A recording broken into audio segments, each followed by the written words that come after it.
మేమెంతో మాకంత అనేటువంటి డిమాండ్తో రాష్ట్ర సాధన పోరాట తరహాలోనే బీసీ ఉద్యమాన్ని బీఆర్ఎస్ చేపట్టేందుకు సిద్ధమైంది.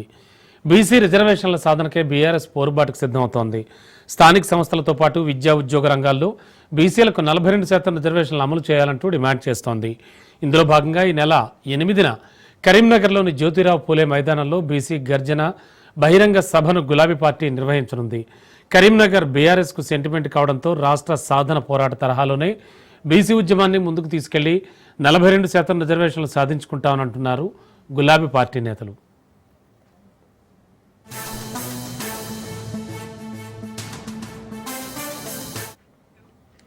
అసెంబ్లీ ఆమోదించిన బిల్లులు రాష్ట్రపతి వద్ద పెండింగ్లో ఉండగానే ఆర్డినెన్స్ తెస్తామండం రాజ్యాంగ విరుద్ధమని బీఆర్ఎస్ ఆరోపిస్తోంది.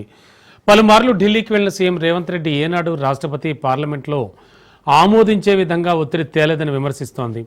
రేవంత్ ట్రాప్లో పడ్డ కాంగ్రెస్ హైకమాండ్ బీసీలకు అన్యాయం చేస్తోందని ఆరోపిస్తోంది.